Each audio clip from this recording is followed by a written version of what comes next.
don't give a damn. I just need the platform. Yo, what's going on, everybody? Just a platform, man. Back, man. We back, man. Another episode, another day special with y'all today, man. We in a different setting. I know y'all see the studio type setting, man. I know y'all see who we here with today, man. Musical artist. I call him a serial entrepreneur, man. He tapped in the city, tapped in with the Tubi space. And hey, engineer as well. So y'all need y'all music, man. Look, bro, this is who y'all want to talk to. I'm gonna let him go ahead and tell y'all who he is. Hey man, my name's Dell, man. Born and raised Detroit West Side, Joy Road, Wyoming. Started on the entrepreneur side, created a small trucking company business, Easy Logistics and Freight. That's been going good. My passion though was music. So I started out with there, signed to a label, plugged everywhere.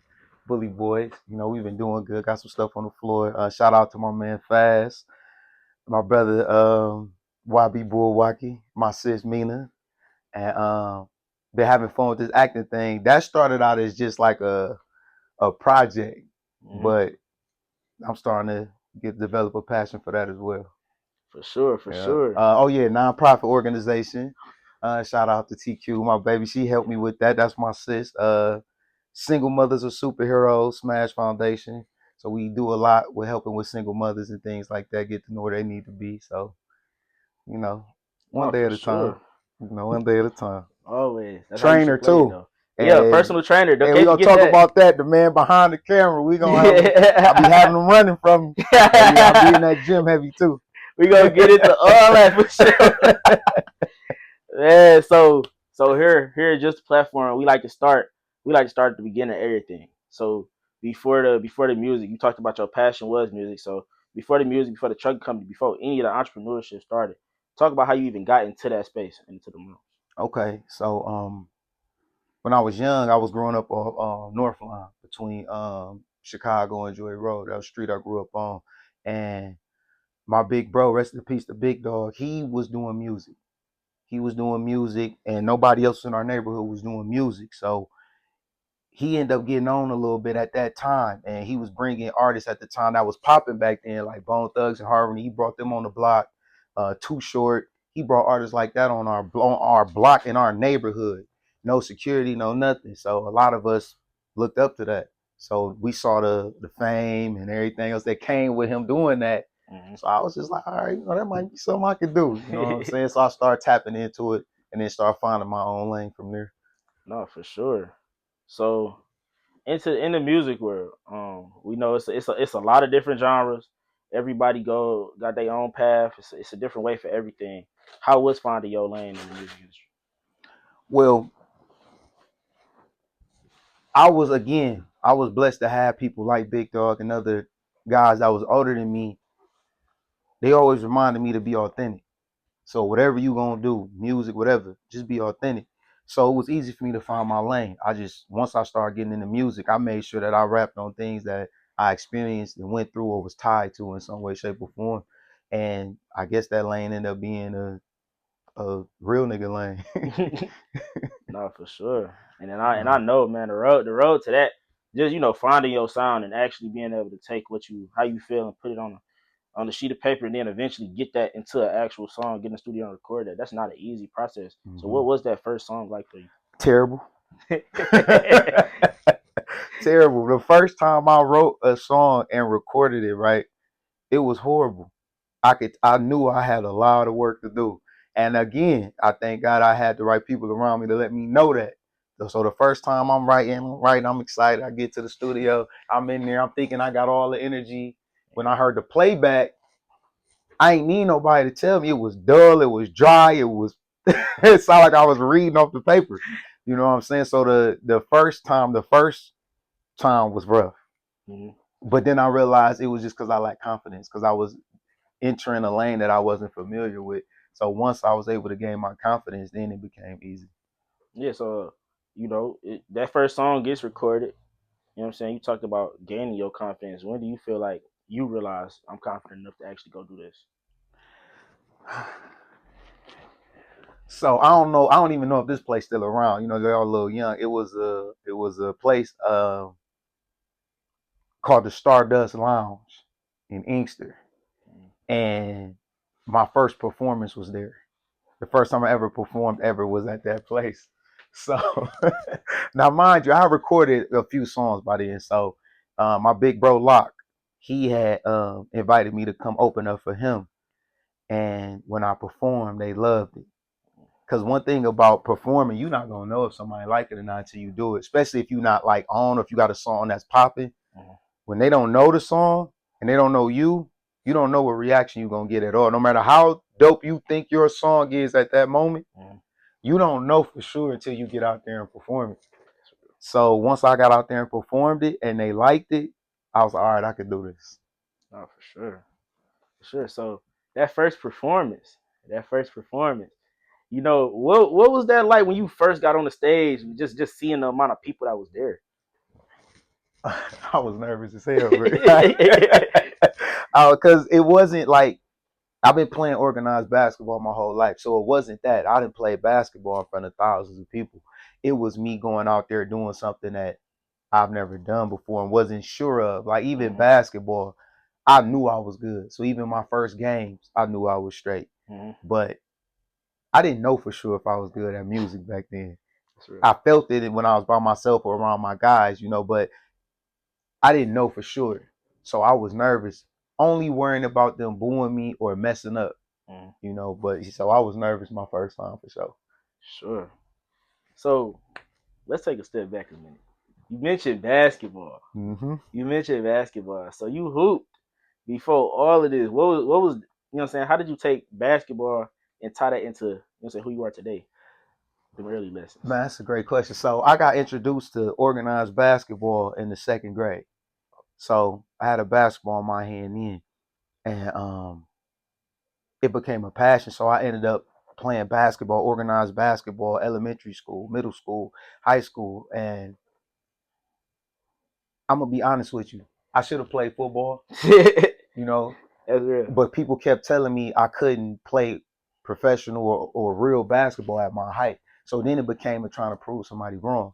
So I stayed playing basketball to show people that I could go play college basketball at this height. Yeah.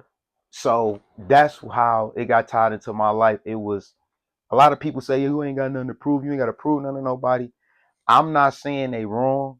I'm not saying they right. Me doing that made me feel like I always had to prove to people what I was capable what I was capable of doing. So basketball made that something with me for everything that I do. Mm. I make sure that I do everything 110% because I'm trying to prove to whoever that's going to be listening, whoever I'm playing against, that I'm a problem. Yeah. You got to deal with me. So at 5'8", I was proving to people I'm a problem. You got to deal with me. So high school, and I ended up playing college basketball. I played a little bit of semi-pro basketball out in Texas, but it came from me wanting to show people like, yeah, okay, I know I'm going against I know the percentage for me doing this at this height, It's at the low. level I want to is slim, but I'm gonna be a problem. Even if I don't make it, I'm gonna be a problem for y'all, whoever step against me on this court. So that led to now everything that I do in life, business, owning a business, music, training. I don't care if we playing 2K. Mm-hmm. I'm about to show you shouldn't have thought it was okay to play me in this game. I'm gonna prove that to you. So that's what basketball tie into my whole life. No, for sure. And then we know, playing sports comes with a lot of discipline. You know what I'm saying? Discipline learned and then discipline that's gained. So you know what I'm saying, what is the discipline that you earn play into everything else? Well, one thing is humbling yourself, understanding that in order to be a great leader, you got to be a great follower. So having coaches, because you got to humble yourself when you For got to, sure. especially a coach, Yeah. one that's on your ass and They'll to the let you. point where you hear that statement, that cliche statement, well, if I'm on your ass, it's because I see something in you. Hmm. If I'm not talking to you, that's when you worry. Like when you got a real coach, you got to humble yourself, especially if you got like what people will call an attitude problem, or you got to check that shit at the door. Being on time, being prompt. I learned all that from basketball. If I was on time, we had to run. Hmm. If we had practice at 10 o'clock and I got there at 10 o'clock, I was late. So it taught me to get there at 10 minutes early, 15 minutes early. You know what I'm saying? Uniforms, you know what I'm saying? The coach didn't accept us with wrinkled uniforms. For sure. Tuck your stuff in. So it taught you a lot of discipline that you can lead and keep with you even when you're not playing ball. No, for sure. For sure. So, you know what I'm saying? We talked about being a great follower leads to being an amazing leader, Hmm. and we talked about the truck company, one of the first businesses. How did that entrepreneurship journey start? It was tough because it was expensive because I didn't really have a lot of credit. So I had to find ways to go and put things together and come up with that on their own. And I'm happy we touching on that. Like to all the young guys, establish your credit. You can have all the money in the world, and certain doors still won't open for you because you don't have credit. It don't necessarily have to be that you, because there's people that don't have no credit, and they look at that as bad credit. So establish credit early. I didn't do that, and as I got older, it made things a lot more difficult to me than it had to be. So it was getting the money to start it. Mm-hmm. Once I started it, it's no different than like you were saying, starting your platform.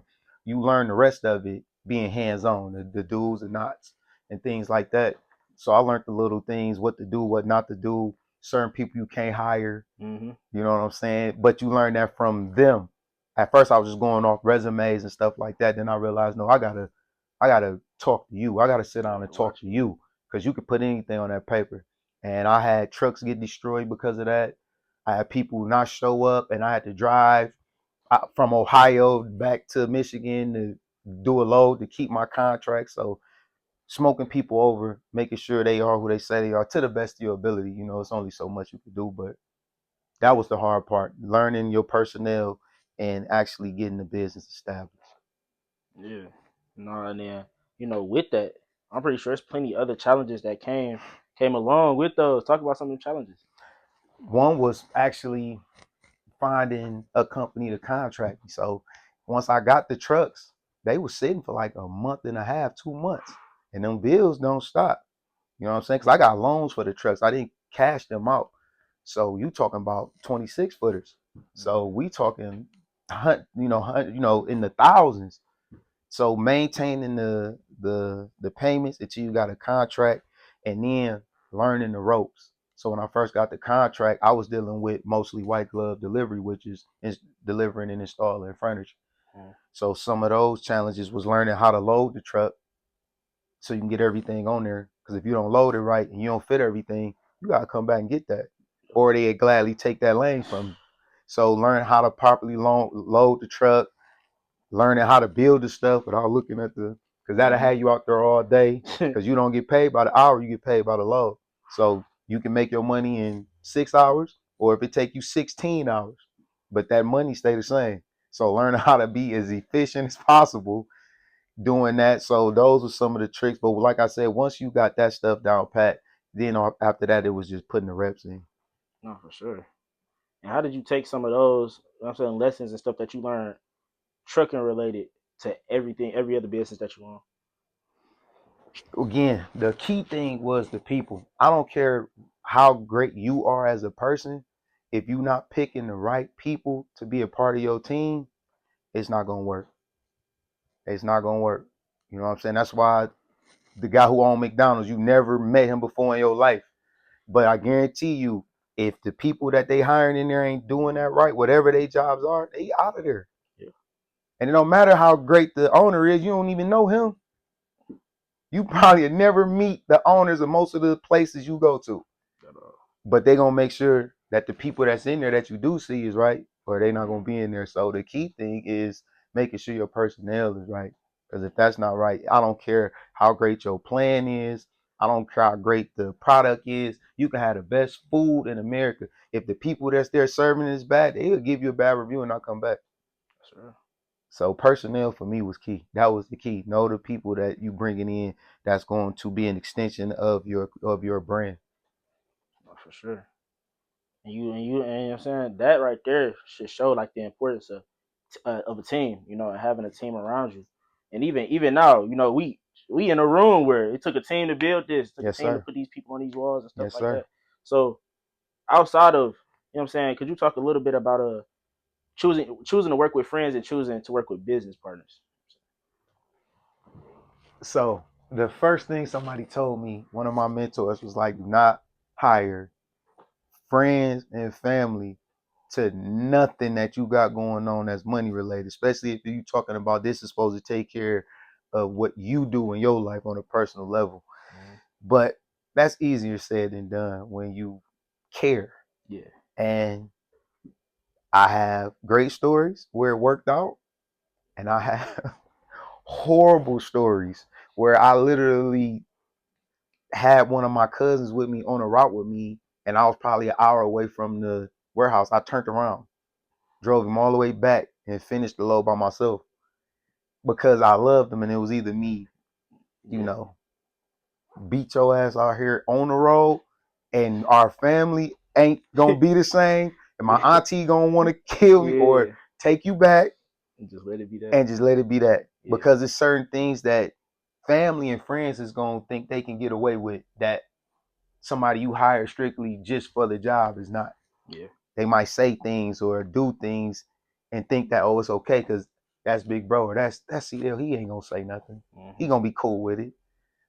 That could cost you a lot of money and cost you business as well. So I would say I'm not gonna get on here and say don't hire friends and family because I done had people that I hired off resumes do me dirty too.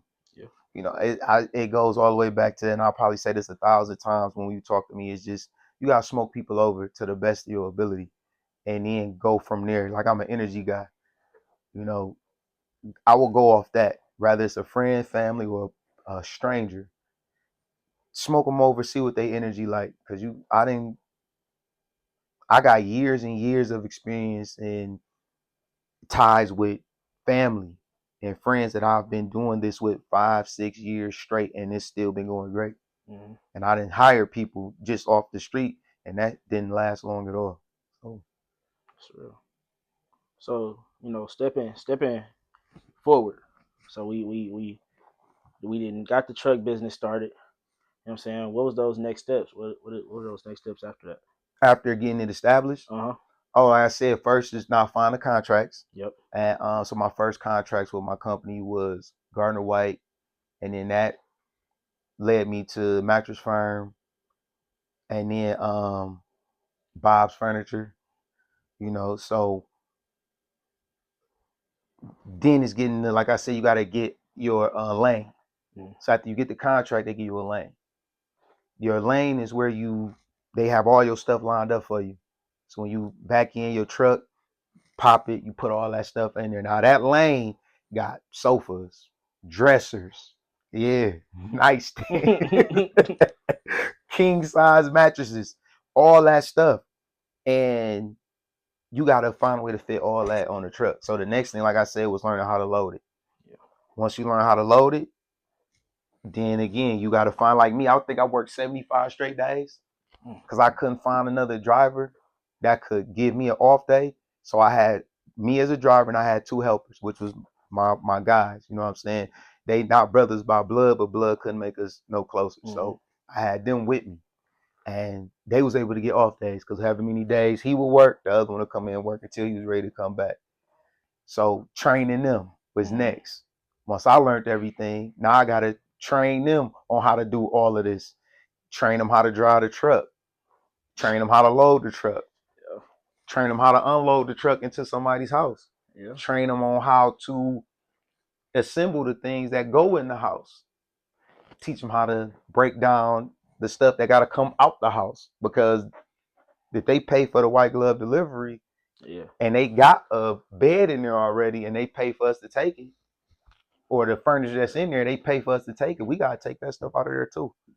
Found a way to get that to fit in the truck. And then you gotta make that fit in the truck with all the other stuff that you haven't delivered yet.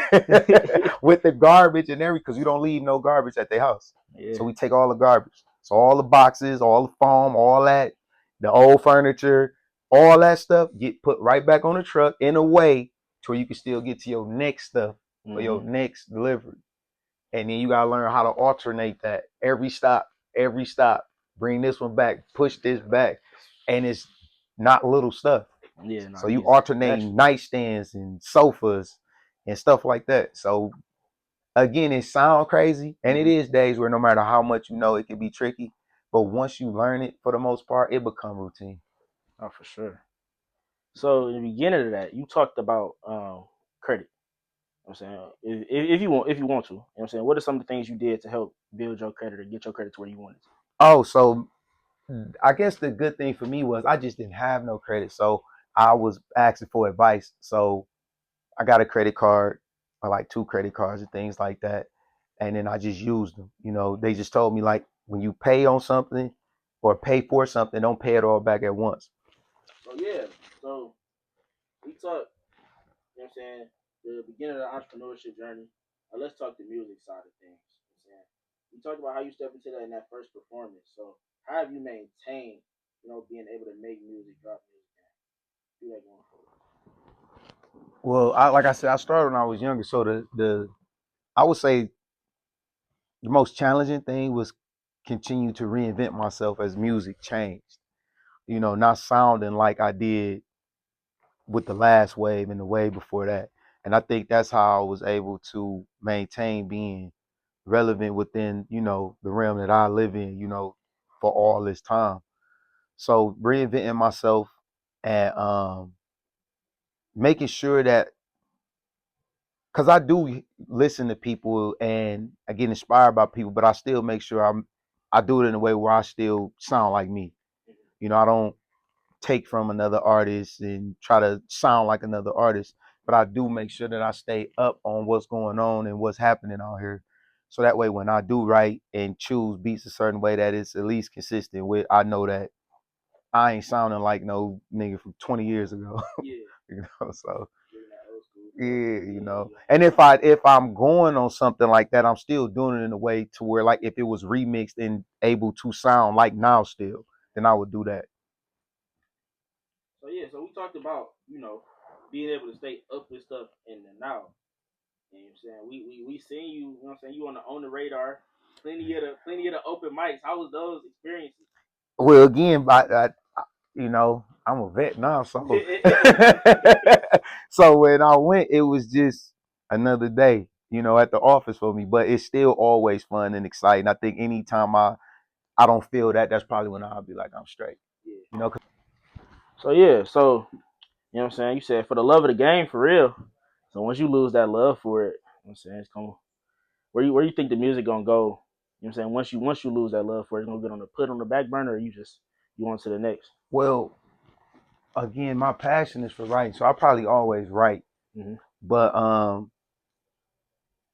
I hate to say back burner because it always be available. You know what I'm saying? Yeah. Like every time I do something, and I make sure it's all on streaming on all platforms and things like that. So I don't think I ever put music on a back burner per se, but far as pushing to be an artist, yeah, Yeah. for sure. Sooner or later, that'll be where I'll probably step. The moment I'm not having fun with it no more, Mm-hmm. then yeah, I'll probably That's real. go ahead and just let what I did create do what it do. Do what it Like I do. said, I see guys. I just seen 50 go on a tour, sold out everywhere. He was performing shit from 2004. So Jeezy, yeah, you know what I'm saying? So it's like I don't think I ever just say, oh no, but far as like continuing to try to make new music and new classics, yeah, if it's not if the passion is not there, if I'm not having fun with it no more, then yeah, I go ahead and just chill. Go So fishing or something. so like, you know what I'm saying? Because you definitely got your feet deep into the music industry. So what is that end goal? Like you said, writing? Well, as of right now, like I said, I'm still having fun as an artist. So right now, the end goal is I want this to be what every artist strive to be, and when it comes to music, to where it changes my life and the people that matters to me. That's what I want. I love doing music for sure, but I feel like I've got to a level where I could do it to where it could be life changing for me and the people that's tied to me. So that's my end goal. I want to wake up one day and I look at my account and be like, oh shit, I did it. Mama. That's the call I can't wait for. Mama. Mama. You good. They go these keys, you know what I'm saying? I think that's most of our goal, even if you're not doing music. I think that's most of our goal coming from where we come from. Is you want to call your mama one day, like, mama, here you go. Here go that house, so. Yeah, so you know what I'm saying? Like I said, you real deep into the music. Is anybody like you wanna speak on? Anybody that's close to you that's doing the music as well that may not have as much traction? Well, that don't have as much traction. Or anybody for real? Um, uh, my label mates for sure. Like I said, Bullwalkie, my baby. Shout out to him. I got some good music with him. He doing his thing. My sis Mina, Bodie James. Shout out to my brother Bodie James. Um, Nick Bruno. Shout out to him. Nicholas Craven. My manager Lou. Artists, our Search, MC Search. He play a big role with what I got going on right now.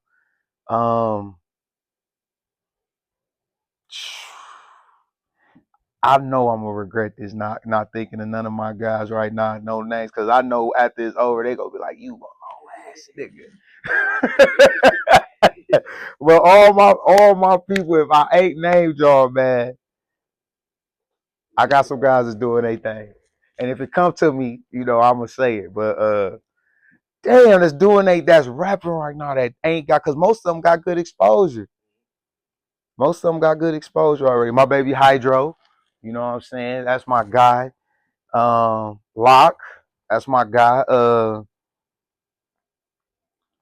Yeah, man, y'all gonna get me killed for this one. Well, man, if I ain't charge it to my mind, not my heart, if I don't say your name, man, my baby Rock 22, he doing his thing. Yeah, but it'll come to me, man. No, for sure. But they know me. They're my babies. So, you know what I'm saying? We talked a little bit in the beginning of the intro. You got your feet into the Tubi world too, man.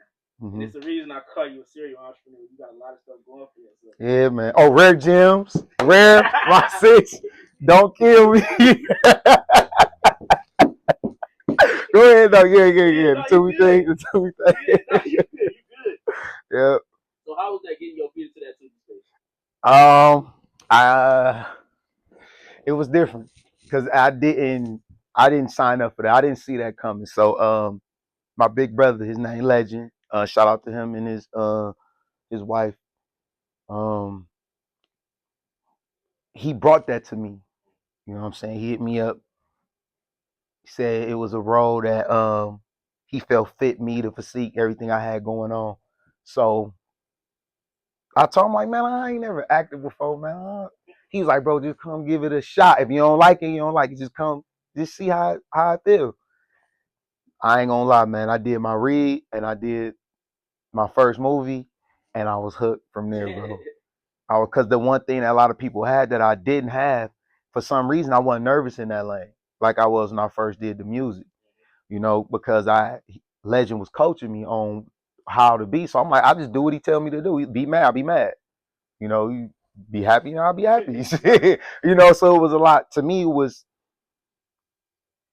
I don't want to disrespect nobody's craft, man, but acting was easier for me than doing music.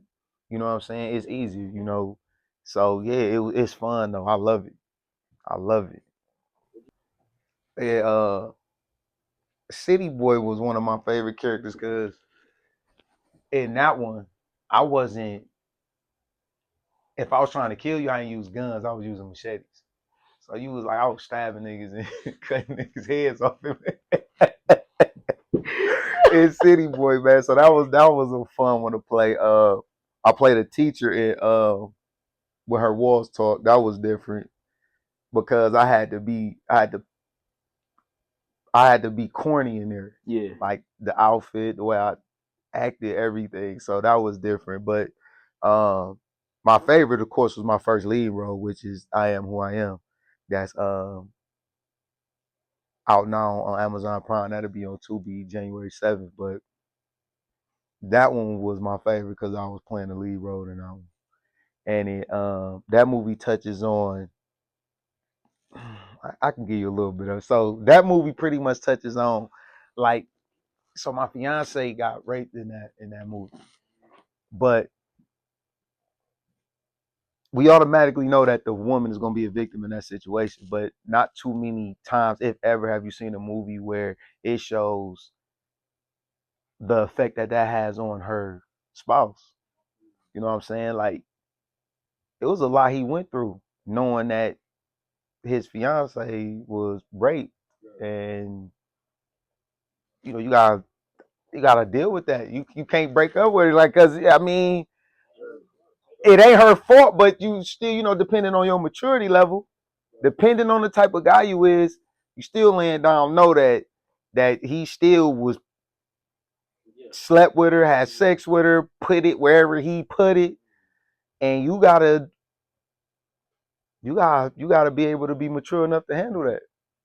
There's a lot of guys that may not be able to handle that. So that one was a tough one because it shows that side. It shows the side of what happens if you can't handle it. You trying to be there for it, but it's on your mind. It's on your mind, and it's eating. It's getting at you like another another guy was just fucking her for real, for real. Yeah, Rape or not, like another nigga was just hitting her. that's sitting on the mind. Yeah, You laying down, hugging her, all that. You still gotta kiss her. it's the dark side of that Bro, shit. like it's one thing that it's just it's a realistic thing. Not saying I'm not saying they right, wrong, but it's real. Everybody might not just be like, oh, it was rape, so it's cool. No, like It hurt. that gotta hurt him too. Yeah. That's your girl, like it ain't that's your girl. So so yeah, that movie shows it shines a light on what her dude is going through, attempting to be there for her while dealing with that. So So, you know what I'm saying? We step into those roles in the 2B space, and I'm pretty sure there's plenty more, roles that's gonna come and stuff like that. So, would you say that the excitement that you get with the music, do you get that, with the acting maybe even more? it's different, but yeah, yeah. The excitement of going to your own movie premiere is like going to your own like concert for real. You know what I'm saying? Because you there and you really there, not knowing what the response gonna be. And either one of them, well, like I said, if you own, like yeah, if you 21 Savage, you go perform your hits, But I'm saying like if if this is new, you not knowing for sure what that reaction gonna be. You believe it, you seen it, you understand what's good and bad just like anybody else, but you really don't know. So when you in there and you watching and you seeing people respond, they laughing at the stuff that's supposed to be funny. They laughing at some shit that probably wasn't even supposed to be funny, but the response is there. You know what I'm saying? So yeah, it's a bit of nervousness, but you excited. It's fun, and the excitement is there as well. Still though, for sure. But I'm taking that stage over anything. I'm taking that stage, watching people rap your words. I'm taking that every day of the week. Every day of the week. So, taking all of the building blocks, that you have, how do you juggle, everything? How does time management? Man, I think somehow I don't know how I do it, but I think I make my days 25-hour days because that's the only way I can make it make sense. I don't know how I fit it in one day. I don't know how I do, but you make it work because you know what I'm saying. I have two daughters. You know what I'm saying. I spend time with them, and you gotta learn your words. You know what I'm saying with your script. You gotta write your music, and then God bless me with a pen to where other artists like when I write for them too. So studying your lines, writing your music, performing, finding time to go shoot the movies. And then I'm like I'm in the training, so I still train. I still train people. And Bro, I would lie to you if I said I had a schedule. I don't. I don't have a schedule, bro. I, cause I don't know if I follow it, but I just know when it's time for me to get it done, I just get it done, bro. I swear to you, that is the best answer I could give you. When I need to be ready by a specific deadline, I'll be ready. You know, I just make it work. I just make it work. Oh, for sure. So with that, you know what I'm saying? I wanna take it back a little bit to, really everything, seeing your brainchild, come to life, that music video being just how you wanted it, that song coming out just how you wanted it. How does that feel? For one, it feel amazing. You know what I'm saying? Because it's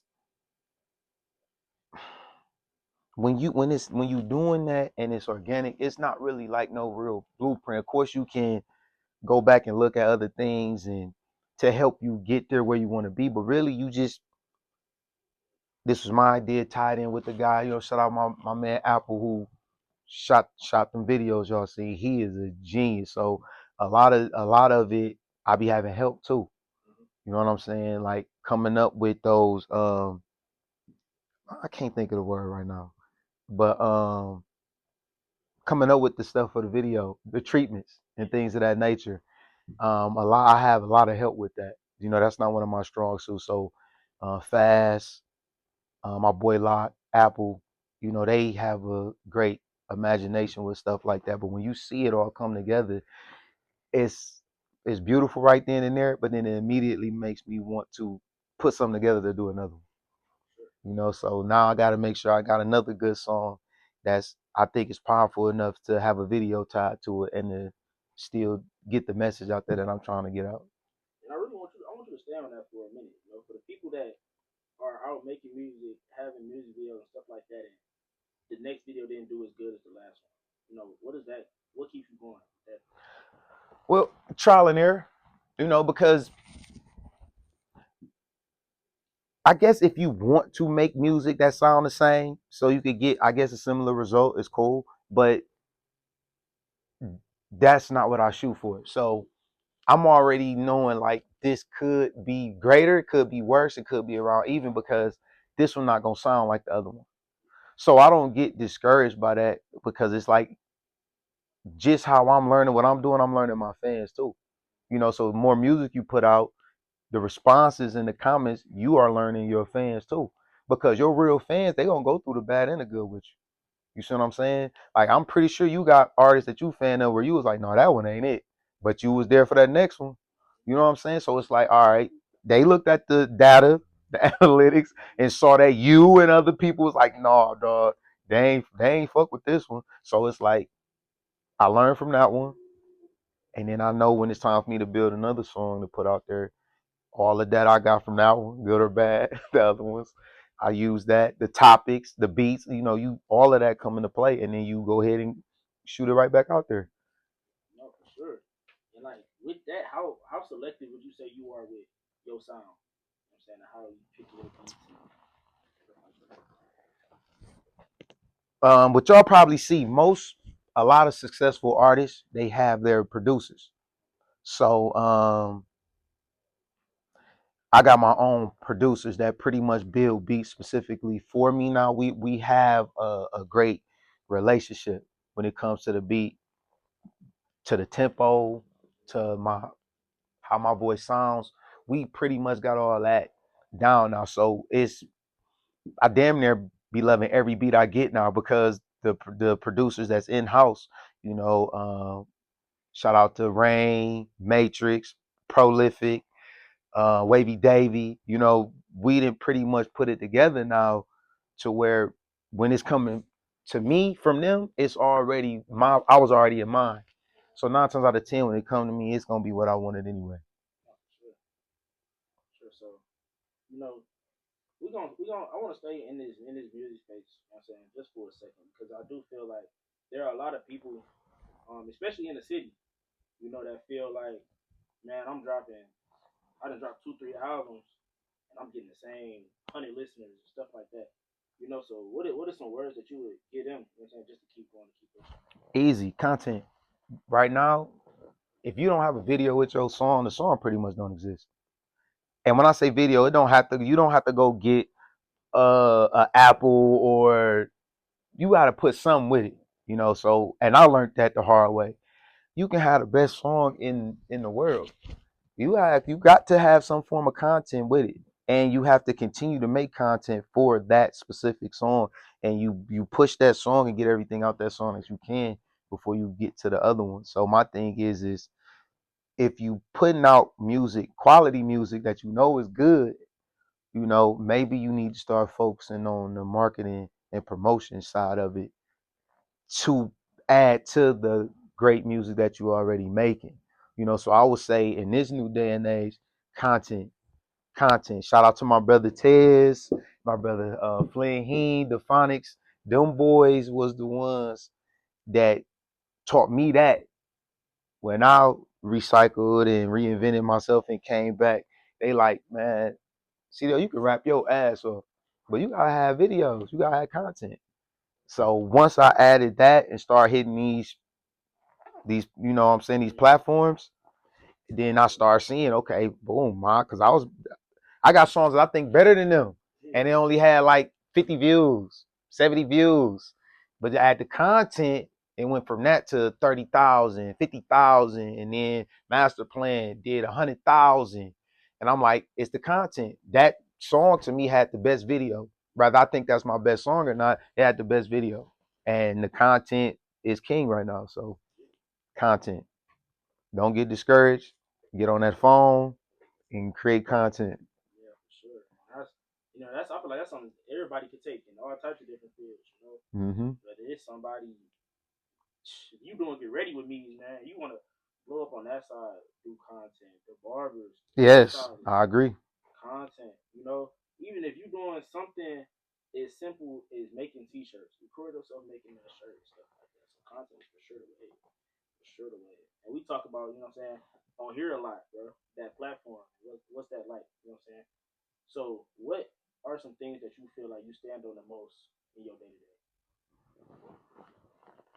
Um, for sure, I do my best to let anybody know that I'm who I'm tied to, that I want for them what I want for myself. The energy I feel that you put out is gonna come back, whatever that energy may be. If you putting out great energy, I feel like that's gonna find great energy and bring it back to you. You putting out bold energy, don't be looking stupid when you getting that energy back. So I just feel like, to the best of my ability, man, loyalty matters. Being consistent, stand on your word, do what you say you're gonna do, and just want for others what you want for yourself. You know what I'm saying? So energy, good energy, put out good energy so it come back. And with that, I do want to ask, what do you feel like the city has done for you overall? Just to your character, your personality. Oh man,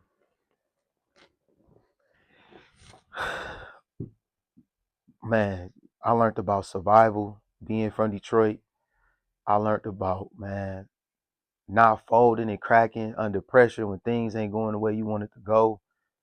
Definitely been on my knuckles before. I've been doing great before. I've been horrible before. And Detroit showed me this. I could just be consistent with who you are through the good and the bad. You know what I'm saying?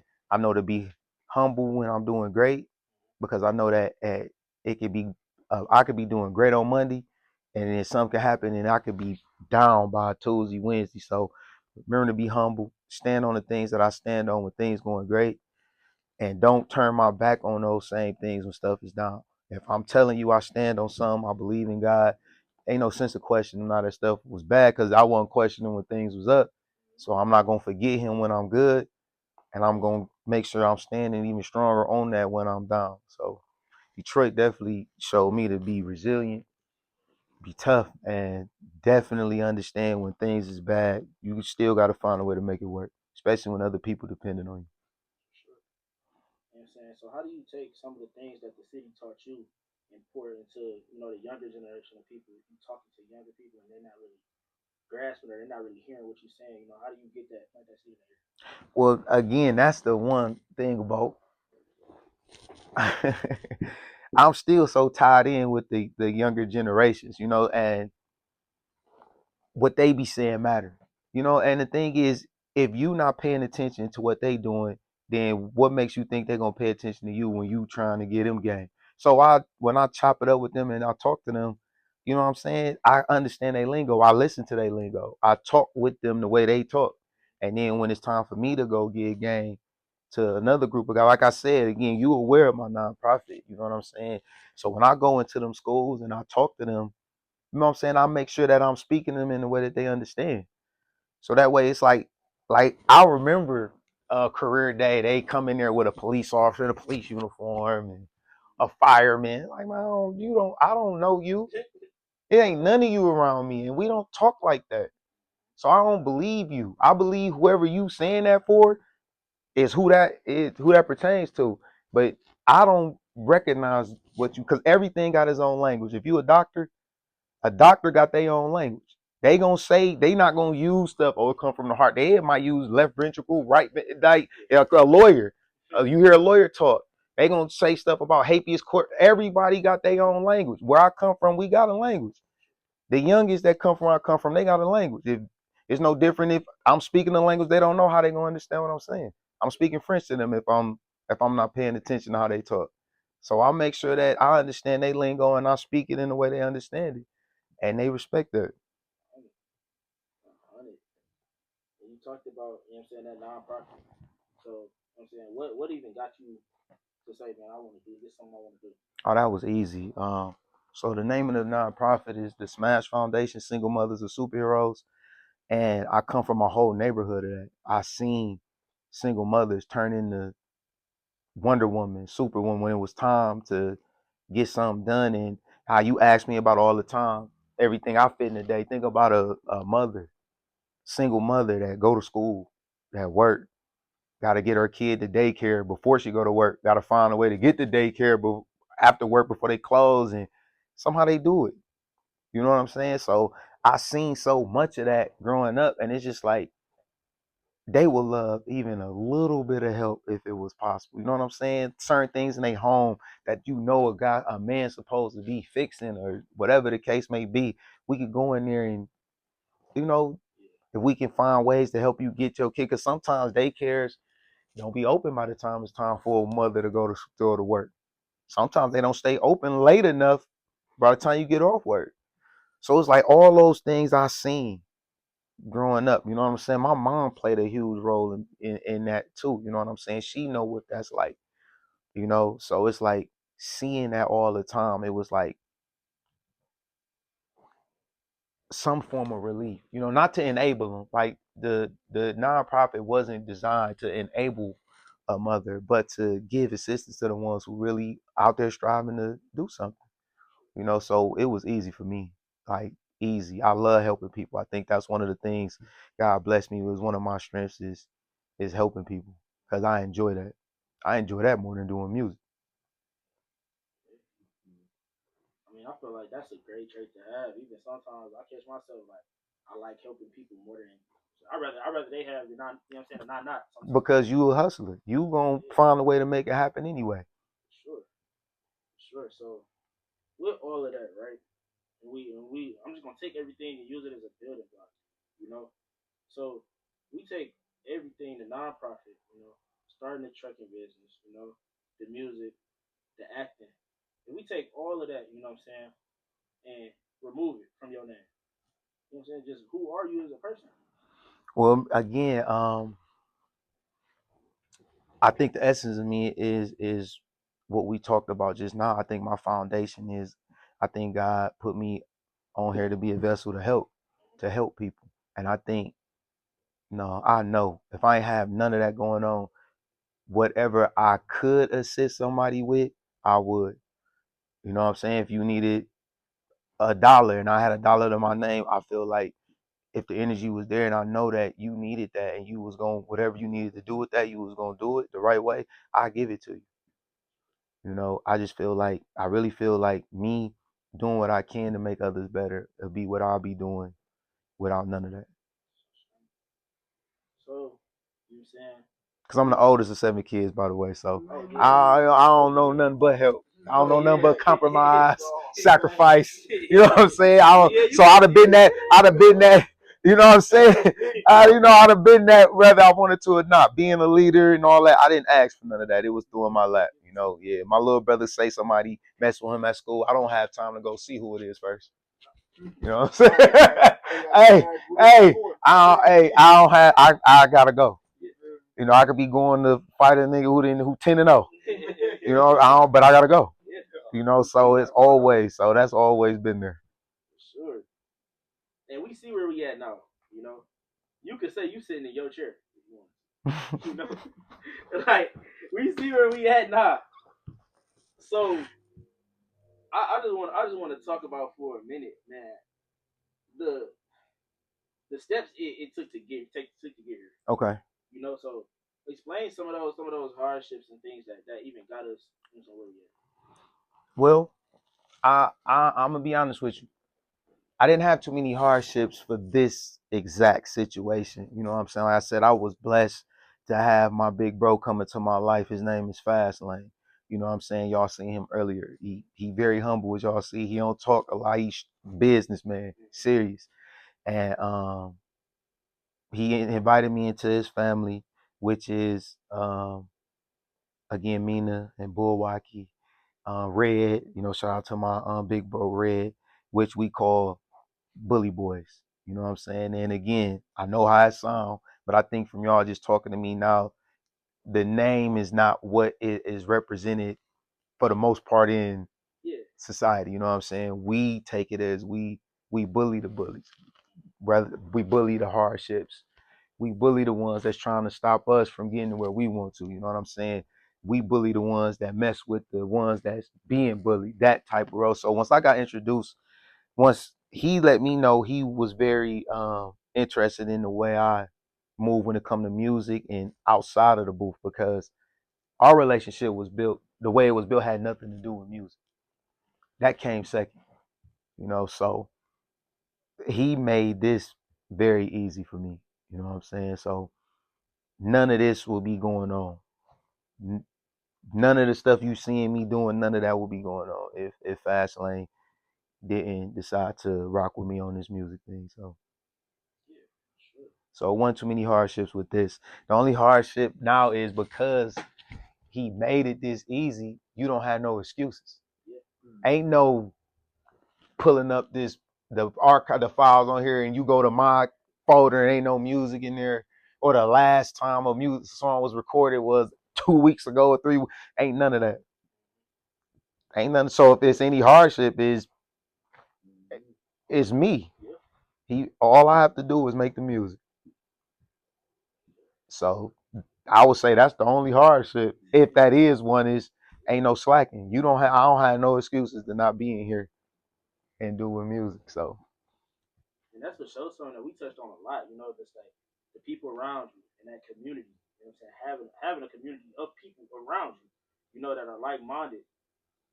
So, real brief, because like I said, we did talk about it, but what does that community look like for you? You know what I'm saying? How important is that to you? it's everything. It's my foundation. Like we talked about that earlier when you was talking about the people that be doing music and don't be getting no views. I wouldn't be getting no views without my foundation. No matter how I could say the dopest shit in the world, and it wouldn't matter if I ain't have this family that I have. Fast being the one who put this together. My baby Lou, Hands Up Management, that makes sure that my music and the right ears is hearing it. Um, Search, you know what I'm saying? Like if y'all go look him up, I know y'all may not know, but Search from Third Base, he's played a big role in my career as well. Yeah, the family is my foundation. You know what I'm saying? So it ain't no CDL without my foundation. Point blank, period. We would not even be doing this interview for real, for real. And if we was, it wouldn't be in here. You feel me? So yes, I'm nothing without my family. Period. And anybody you see on this level or higher that don't speak like that, they cap. Period. There's nobody that reaches levels of success, lofty levels, without a foundation. Period. So all that you did that shit by yourself, that shit sound good Yeah. in an interview and on a song, but Yeah. that shit is not real. You know, you need a team in order to be extremely successful in anything. Yeah. You need a team. Here, a good one. And you know, you need a good one. Not just Yeah. know anyone, you need a good one. Yeah. You know, so yeah, my foundation is my family, and I ain't shit without my foundation. So It's real. So, you know what I'm saying, before we wrap up, we talked a little bit on the fitness tip. You know what I'm saying? yeah, I wonder why. I wonder why we only talked a little bit Let's about talk. the We about to talk a little bit about. We about to talk about. I wonder why we only talked about that a little bit. Nah, we about to get into that. So we know you a personal trainer. Yeah. You got the water bottle on the side of you. Oh yeah, you know, stay strapped up. You know, stay strapped. Man, so what was that fitness journey? What did that fitness journey look like? Oh man, now that one was tough because my genetics, just my raw genetics, my family we get big quick as hell. You know, quick as hell. So, what we got to start over? No. Oh my god. Oh, but yeah, my family get big quick as hell. So, a Cinnabon, and you gonna see that or feel it the next day. Oh, you gonna like it's that bad. So for me, fitness was rough, but I took it extremely serious because I started witnessing people get diabetes in my family on both sides, my mama and my daddy side, young in their 20s and shit. So it was just like the last time I went and had a physical when I was in my 20s, the doctor was like, yeah, based off your history alone, we expecting you to have diabetes around like 28. You know what I'm saying? So I was like, I'm gonna take this shit serious, real serious. Mm-hmm. So yeah, man, up until now, right now, no diabetes. I don't have nothing wrong with me, and that's where it started. Yeah. And then I developed a passion for that. I turned it into a life thing, not a hobby. Yeah. So the results and all that came from just me making it making it part of my life, and not oh, I'm just working out or it's a hobby. No, I turned it into a real thing. So what did that look like when you first started, helping other people achieve their fitness goals? It was beautiful because they put all the work in, right? Yep. And that's the part I always remind them. Don't give me the credit for that, but I love that I get to say I was on that journey with you. Mm-hmm. Like, so that way when they look the way they look and they taking them pictures and that changes there, they gonna always be like, because most people really only need a trainer because they don't want to work out by themselves. Yeah. That's really only the reason they need me there, just to push them. Make sure you do 2-3 extra reps that you wouldn't have did if I wasn't there. You know what I'm saying? So most of the work is there. So for you to trust me to be the one to make sure you get to where you want to be, that's what I like. Because they really don't need us for real. not once you show them the basics. Yeah. You know, now it's just so, as long as I got somebody next to me, the percentage is high. I think it's at like 60-70% of people reach their goals working out when they have somebody working out with them, as opposed to their self. So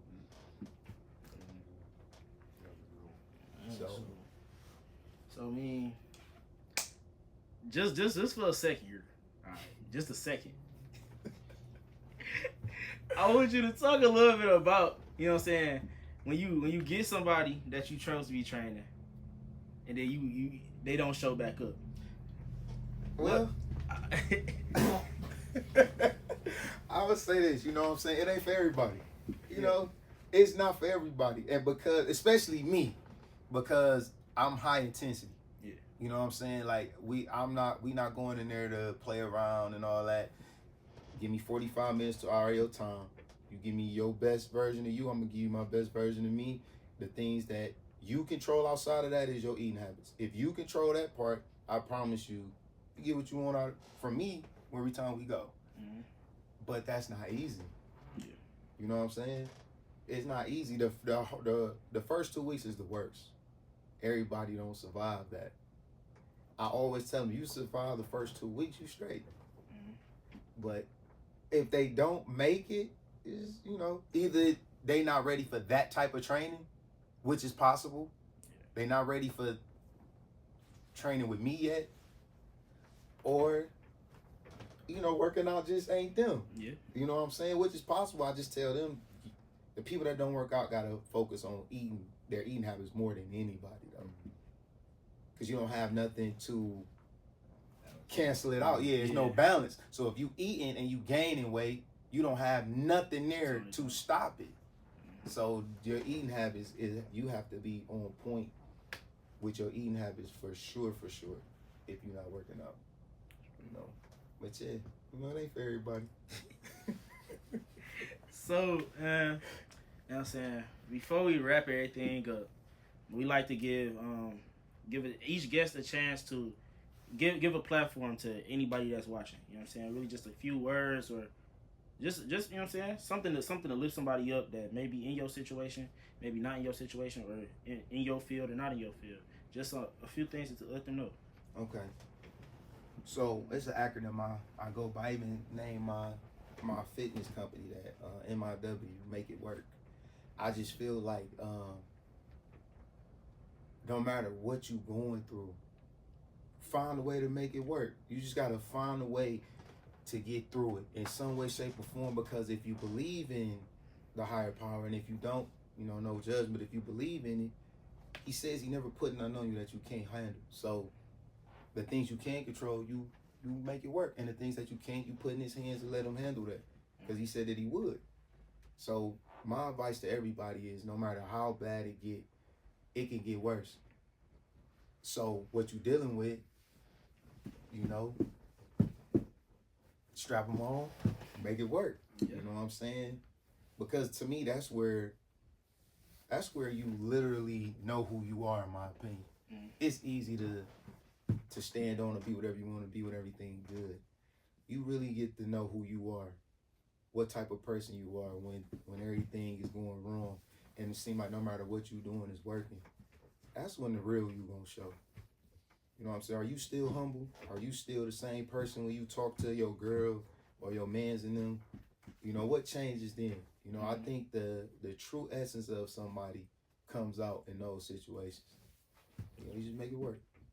No, for sure, man. Y'all heard it here, bro. Y'all heard it here, man. Make it work. Make it work. Let the people know before we get out of here where they can find you on all your platforms, even on the music side. Yeah, at CDLDRG on everything. Everything. You want to spell that out for them? It's CDELLDRG. On all platforms, on all man. platforms. All platforms. Anything you want to say before we get out of here? Are we gonna ever shed a light on the person we was talking about that training stuff? Like, is that gonna man, come look. Is that gonna hit the man? Look, listen. Because I know they're gonna be wondering, like, why that part's so funny. Listen. Look, to everybody watching, look, it ain't that funny. We in the gym all 26, bro. I tried to get in the gym with bro. This week. He wasn't trying to get in the gym. I got in the gym. When you say bro, who are you talking about? Okay. You know I'm not trying to get in. Not shit. Just for the clarity. When you say bro, who you talking about? Look. I promise y'all. Look, everybody listening, everybody viewing. I promise y'all. When we do a part 2 with C Dell, I promise y'all I'm gonna be in the gym before we even do that. Before we do that, and I'm clipping that. It might get posted. I'm rooting for that. Before we do a part 2, that's me going to the gym. I got a whole week for you. 7 days straight. Or go through his 2 weeks. 7 days straight. before we shoot a part 2, before we catch up, you know what I'm saying, see where everybody at going forward. Other than that, man, I appreciate y'all for tapping in with me. We got more episodes coming next week. I appreciate y'all for y'all time, man. Just the platform.